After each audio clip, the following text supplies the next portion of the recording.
নমস্কার। খানাকুল 2 নম্বর ব্লক তৃণমূল কংগ্রেসের উদ্যোগে আজকে যে সভা আয়োজন করা হয়েছে আইএনটিসির পক্ষ থেকে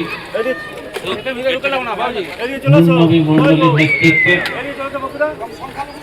এবং সংখ্যালঘু সেলেও তার সঙ্গে যুক্ত হয়েছে এবং আজকে 11টা অঞ্চল থেকে যে আগত তৃণমূল কংগ্রেসের সৈনিক নয়, তারা লড়াকু নেতৃত্ব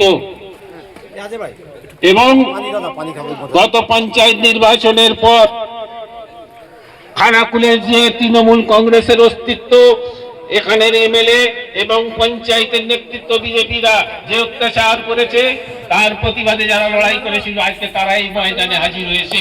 তাদের প্রত্যেককে আন্তরিক শুভেচ্ছা জানাই তৃণমূল কংগ্রেসের পক্ষ থেকে। এবং আজকে এই প্রতিজ্ঞা আমরা এখান থেকে নিয়ে যাব।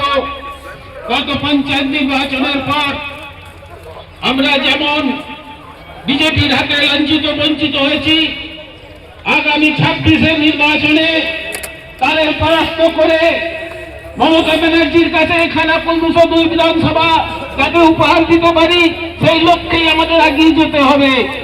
এইটাকে আমাদের সকলকে মাথায় রাখতে হবে। কেন এই বাজেটের মধ্যে দিয়ে মমতা ব্যানার্জি বুঝিয়ে দিয়েছে যে আমি খানাকুলে হেরে গেলেও খানাকুলের মানুষের জন্য আছি, খানাকুলের মানুষকে মূলত আমরা খানাকুল 2 নম্বর ব্লকের যারা তৃণমূল কংগ্রেস দলকে ভালোবাসি, যারা আমাদের নেত্রী মমতা ব্যানার্জি এবং আমাদের নেতা অভিষেক ব্যানার্জিকে যারা আমরা সকলে ভালোবাসি, আজকে আমরা একটা প্রস্তুতি বৈঠক করলাম, যেখানে আমাদের প্রস্তুতি বৈঠকে আলোচনা হয়েছে যে আমাদের দল খানাকুল 202 বিধানসভায় যাকেই দলের মনোনীতভাবে প্রার্থী করবে আমরা তাকে মেনে নিয়ে আমরা আগামী 2026-এর বিধানসভা নির্বাচনের ভোট যুদ্ধে আমরা লড়াই করব, বিজেপির বিরুদ্ধে চোখে চোখ রেখে লড়াই করব।